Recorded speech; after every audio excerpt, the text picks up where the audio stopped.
Hello అండి. మా father అండి. మా బలము, మా ధైర్యము మా ఫాదరే అండి. నేను ఈ వ్లాగ్‌లో గ్లకోమా గురించి షేర్ చేస్తానండి. గ్లకోమా పేషెంట్ అండి మా ఫాదరు. గ్లకోమా అంటే ఏంటి అని చెప్తానండి. మన ఐలో ప్రెషర్ పెరిగి కంటి లోపల నర్వ్స్ డ్యామేజ్ చేసే డిసీజ్ అండి ఈ గ్లకోమా. సిమ్టమ్సు కనుక్కోవాలంటే సిమ్టమ్స్ ఏమీ లేవండి. కనుక్కోవాలి ఎలా రెగ్యులర్ చెకప్‌కి వెళ్తూ రెగ్యులర్ చెకప్ చేసే అప్పుడు గ్లకోమా ఉంది అని డాక్టర్స్ చెప్తేనే మనం తెలుసుకుంటామండి. ఈ గ్లకోమా వల్ల పర్మనెంట్ బ్లైండ్‌నెస్ వస్తుంది. అర్లీ స్టేజెస్‌లో కనుక్కుంటే ట్రీట్మెంట్ ఉందండి. దీనికి టెన్షన్ పడాల్సిన అవసరం లేదు. ప్రెషర్ చెక్ చేసినప్పుడు తెలుస్తుందండి గ్లకోమా ఉందా లేదా అని. ఐ లోపల ఒక ద్రవం ఉంటుంది. అక్యులేస్ హ్యూమర్ అంటారండి ఐ లోపల ఉండే ఈ ద్రవాన్ని.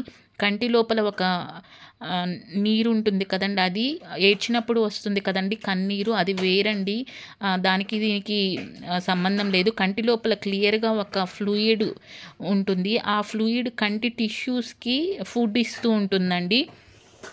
ఆ ఫ్లూయిడ్ కంటి నుండి కాన్స్టెంట్‌గా డ్రైన్ అవుతూ ఉండాలి. ఆ వే బ్లాక్ అయినా సన్నగా అవుతుందో ఆ ఫ్లూయిడ్ బయటికి వెళ్ళలేకల కంటి లోపల కంటి లోపలే ఫ్లూయిడ్ అక్యుములేట్ అవ్వడం వల్ల ప్రెషర్ పెరుగుతుంది. అదే రీజన్ అండి. ఆ ప్రెషరే కదా ప్రెషర్ నుంచే తెలుసుకుంటారు గ్లకోమా ఉందా లేదా అని. ఇలా ఇంత పర్సెంటేజ్ ఇంత ఉండాలి అని. ఆ ప్రెషర్ పెరగడం వల్ల కంటి లోపల ఆప్టిక్ నర్వ్ ఐలోని మోస్ట్ సెన్సిటివ్ పార్ట్ అండి. ఆ సెన్సిటివ్ పార్ట్ ఇంపార్టెంట్ అండి. ఐ చూడడానికి ఐలాగే ఉంటుంది. కంటి చూపు కనపడడానికి ఆప్టిక్ నర్వ్ చాలా ఇంపార్టెంట్ అండి. ఆప్టిక్ నర్వ్ కంటిని బ్రెయిన్‌కి కనెక్ట్ చేస్తుంది. ఆ ఆప్టిక్ నర్వ్ నార్మల్‌గా ఉంటూనే మన కంటిని మనం ఏదైతే ఒక వస్తువుని రికగ్నైజ్ చేయడానికి కన్ను చూడగానే అది వస్తువు అని రికగ్నైజ్ చేయడానికి చూపు ఉండడానికి అవకాశం ఉంటుందండి ఈ నర్వ్ వల్ల. ఐ చూడడానికి నార్మల్‌గా ఉన్న నర్వ్ కనుక ఐ చూడడానికి మామూలుగా చూస్తూనే ఉంటామండి. కానీ ఆ నర్వ్ పాడైపోయిందనుకోండి మనం చూపు చూడలేము. దీనివల్లేనండి ఆ నర్వ్ పాడైపోతే ఇంక కన్ను మనం వేరే కన్ను పెట్టుకుందాము అని అనుకున్న పాసిబుల్ అవ్వదండి. మనం ఓకే మనకి ఇంపార్టెంట్ కాబట్టి మనం ఎంతైనా కానీ ఐ పెట్టుకోగలమండి. కానీ నర్వే పాడైపోయిన తర్వాత మనం దాన్ని ఏం చేయడానికి ఉండదండి. చూపైతే ఇంక కనిపించదు. ఇంక చూడడానికి కన్నులాగా ఉండాలి అని అనుకుంటే గాజు కన్ను అవి చాలా ఉన్నాయండి. అలా పెట్టుకోవచ్చు. కన్నుంది మనకి చూడ్డానికి కోసం ఉండాలి అని అనుకున్నప్పుడు కంపల్సరీగా మనం పెట్టుకోవచ్చండి. కానీ చూపైతే కనిపించదు. ఈ గ్లకోమా అంత డేంజరస్ డిసీజ్ అండి. కానీ అర్లీ స్టేజెస్‌లో తెలుసుకుంటే మనం చూపుని ఎంత పర్సెంటేజ్ వరకు వచ్చిందో అంతవరకు అలాగే ఉంచేయొచ్చండి. అసలు టెన్షన్ పడాల్సిన అవసరమే లేదు దీని గురించి. ఎందుకంటే మేము ఫేస్ చేస్తున్నాం. ఫస్ట్ టైం మా ఫాదర్‌కి వెళ్ళినప్పుడు మాకంత నాలెడ్జ్ లేదండి. మా ఫాదర్‌కి అప్పుడే ఎక్కువ వచ్చేసిందండి. మేము ఇక్కడ లేమండి. మేము చిన్నప్పుడే అలాగొచ్చేసింది. మేము తెలుసుకోలేకపోయాము. వేరే హాస్పిటల్ వెళ్ళారు. చెన్నైలో ట్రీట్మెంట్ తీసుకున్నారు. అప్పుడు మా సిస్టర్ వాళ్ళు చెన్నైలో ఉండేవారు. అక్కడ తీసుకెళ్లారు కానీ అక్కడ కంప్లీట్‌గా ప్రాబ్లమ్ అయ్యింది అని చెప్పారు. ఫైనల్‌గా మేము ఎల్వి ప్రసాద్ హాస్పిటల్‌కి హైదరాబాద్‌లో తీసుకొచ్చామండి. కంప్లీట్ బ్లైండ్‌నెస్ వచ్చేసింది. ఐ అటాక్ అయిపోయింది 100%. ఐయే రిమూవ్ చేయాలి అని చెప్పారండి డాక్టర్స్. చాలా ఆ టైంలో మేము డెసిషన్ తీసుకోవడానికి చాలా అనిపించింది. ఎవరిని మనం సజెషన్స్ అడగలేం కదండీ! డాక్టర్స్ కరెక్ట్‌గా చెప్తారు. కానీ బెస్ట్ హాస్పిటల్‌కి వచ్చాము అని అనిపించింది. డాక్టర్స్ చెప్పారు కరెక్టే చెప్తారు. దాన్ని నెక్స్ట్ రిమూవ్ చేయకపోతే ప్రాబ్లమ్ అవుతుంది అని అన్నారు. మా సిస్టరు, మా మదర్ మేమే డిస్కషన్ చేసుకున్నామండి. మా సిస్టర్స్, మా మదర్ తోటి చేసుకొని మేము రిమూవ్ చేపించాలి అని అనిపించాము. ఎప్పుడు భయపడాల్సిన అవసరం లేదు దీని గురించి. మనం కొంచెం కూల్‌గా కూర్చొని మనం డిస్కస్ చేసుకోవాలి. మా ఫాదర్ అండి మాకు చాలా ధైర్యం అండి. మాకు బలం మేము ఇంత స్ట్రాంగ్‌గా ఉంటాము అని అంటే ఏదైనా ప్రాబ్లమ్ వచ్చినా కానీ అంత ఎక్కువ బ్రెయిన్‌కి తీసుకొని దాని గురించి ఆలోచిస్తూ ఉండకూడదని నేర్చుకుంది కూడా మా ఫాదర్ దగ్గరేనండి. ఏది ఆలోచిస్తూ ఎక్కువ డేస్ ఉంచరు. అది అంతవరకు సాల్వ్ చేసేసుకోవడం. ఎక్కువ ఇది లేదు కదా! అది ఉండాలి అని ఎక్కువ ఆలోచించడం. అది లేదండి ఎంతవరకు ఉందో అంతవరకు హార్డ్ వర్క్ చేయడము అలాంటివి ఎంతవరకు ఉందో అంతవరకు హ్యాపీగా ఉండడము, హార్డ్ వర్క్ చేసి ఎర్న్ చేసుకోవడం, మనకు మన వరకు మనకు అవన్నీ నేర్చుకున్నామండి మేము. ఎందుకు చెప్తున్నానంటే అంత ధైర్యంగా ఉంటారు. ఐ అలా వచ్చేసింది. అప్పటికప్పుడు డెసిషన్ తీసుకొని మేము ఐ రిమూవ్ చేపిచ్చాము. అది చాలా పెయిన్‌ఫుల్ అండి. అంత ధైర్యంగా ఉంటారు. మా ఫాదర్ సైలెంట్‌గా ఉండేవారు. అది సెన్సిటివ్ పార్ట్ మనందరికీ తెలుసు. కొంచెం ఏదన్నా తగిలినా గానీ మనకెంత పెయిన్‌గా అనిపిస్తుందో. అది రిమూవ్ చేశాక చాలా పెయిన్ ఉండేదండి. ఎంత యాంటీబయాటిక్ ఇచ్చినా కానీ పెయిన్ కిల్లర్స్ ఎన్ని ఇచ్చినా గానీ మనకి ఎంత రిలాక్స్‌గా ఉండదండి. అంత పెయిన్ అనిపించేది. ఓకే. రిమూవ్ చేపించాము. చేపించాక గాజు కన్ను పెట్టుకోవచ్చండి. కన్నులాగా ఉంటుంది. కానీ చూపు కనిపించదు. ఆప్టిక్ నర్వే ప్రాబ్లమ్ అయింది కదా! సో, అలా పెట్టుకోవచ్చు. కానీ మా ఫాదర్ ఫార్మింగ్ చేస్తారండి. అది మెయింటెనెన్స్ చాలా రిమూవ్ చేయాలి, క్లీన్ చేసుకోవాలి, పెట్టుకోవాలి. అది ప్రాబ్లమ్ ఉంటుంది. అందుకే వద్దని అన్నారు. ఐ కంప్లీట్‌గా క్లోజ్ అయిపోతుందండి. అలా క్లోజ్ అవ్వకుండా లిడ్ ఒకటి పెట్టుకున్నామండి. ఐ లోపల పెట్టించుకుంటాం. అది ఎప్పుడు క్లీన్ చేసి పెట్టుకోవాలి. అది కూడా మా ఫాదర్ తీయరండి.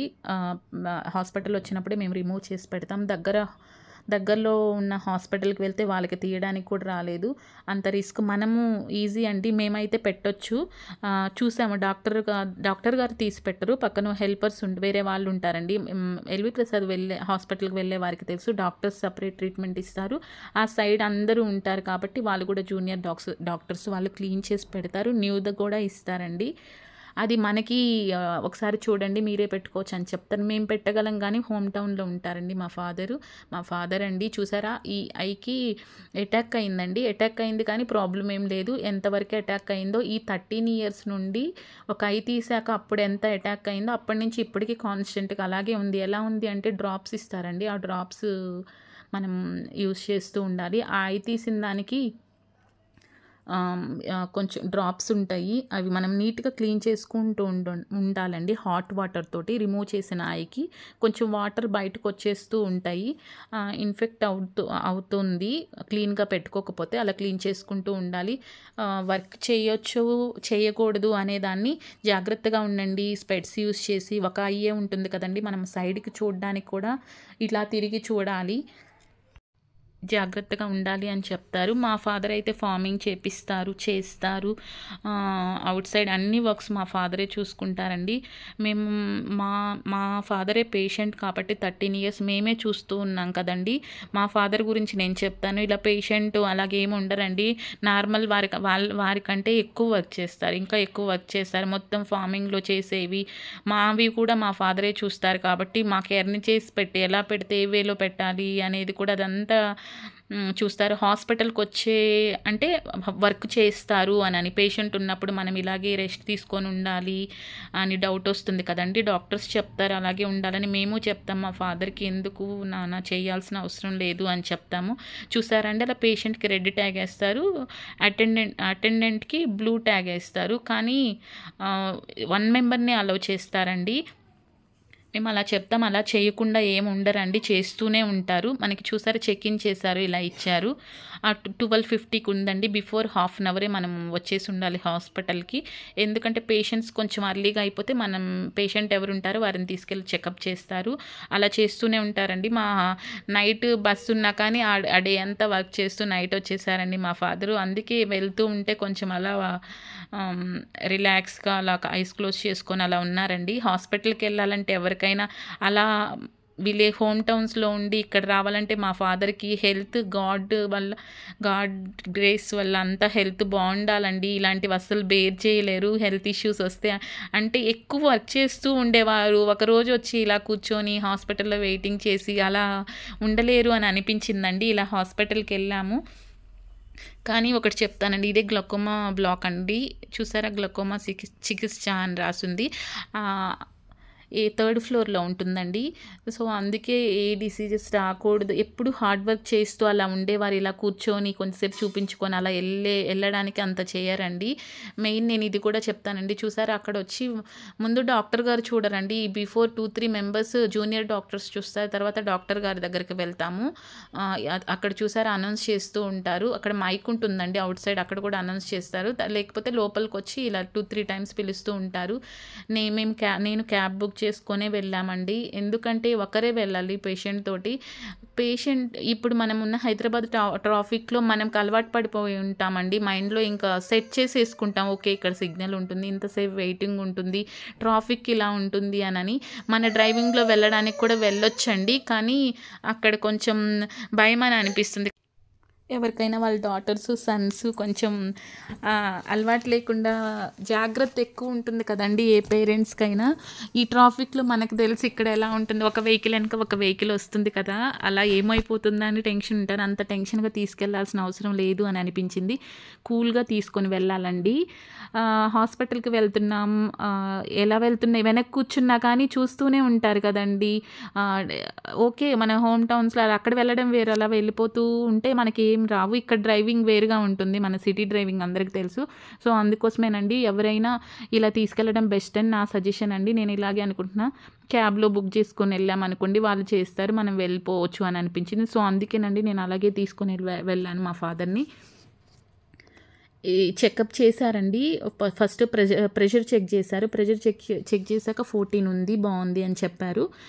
తర్వాత ప్రెషర్ వల్లే కదండీ మనకు తెలుస్తుంది అని. తర్వాత ఫీల్డ్ టెస్ట్ చేయాలి అని అన్నారు. ఫీల్డ్ టెస్ట్ ఎందుకంటే మనకి ఎంతవరకు ఉంది అని చూడ్డానికండి. తర్వాత పిలుస్తారు. ఫస్ట్ వీళ్ళు చెక్ చేశాక ప్రెషర్ మళ్ళా వెళ్ళి మనం అక్కడ కూర్చుంటాము. తర్వాత ఫీల్డ్ టెస్ట్‌కి పిలుస్తారండి. వాళ్ళు పిలిచేంత వరకు ఇంకా పిలవలేదు, టైం ఎక్కువైపోయింది అని అన్నప్పుడు మీరు వెళ్ళి అడగొచ్చండి. అంతసేపు అలాగే ఉన్నామనుకోండి, ఒక్కోసారి నేను పిలిచి ఉండొచ్చు, విని కూడా ఉండకపోవచ్చు. సో, బ్యాక్ పెట్టేస్తారు కదా! సో, అందుకని మీరు వెళ్ళి కనుక్కోవచ్చు. ఆ ఫీల్డ్ టెస్ట్ తెలుస్తుంది. ఐ ఎంతవరకు ఉంది, మన సరౌండింగ్స్ ఎంత కనిపిస్తుంది అనేది. అది ఎలా చేస్తారు అంటే మనల్ని అటెండెంట్‌ని అలౌ చేయరండి ఫీల్డ్ టెస్ట్ చేసేటప్పుడు. మా ఫాదర్ చెప్పారు ఇలా టార్చ్ ఇస్తారంటే ఇలా ప్రెస్ చేస్తూ ఉండాలి. ఆ లైట్ ఎక్కడ పడుతుందో అప్పుడు మనం ప్రెస్ చేస్తూ ఉండాలంట. దాన్ని చూసి తీసుకుంటారు అని చెప్పారు. ఇలాగే ఉంటుందండి. అవుట్ సైడ్ నుంచి ఫస్ట్ టైం గ్లకోమా వెళ్ళాలి అని అనుకుని వెంటనే ఎమర్జెన్సీలో వెళ్ళాలనుకున్న వారు ఈ డాక్టర్ గారికి అపాయింట్మెంట్ దొరకదండి. శిరీష శాంతల్ డాక్టర్ 3 మంత్స్‌కి వన్స్. ఇప్పుడు మా ఫాదర్ డాక్టర్ గారి పేషెంట్ కదండీ, చేంజ్ చేసుకుంటే వేరే డాక్టర్‌కి ఇవ్వరు. క్లియర్ అనుకుంటానండి. ఏమైనా డౌట్స్ ఉంటే కామెంట్ చేయండి. Thanks for watching.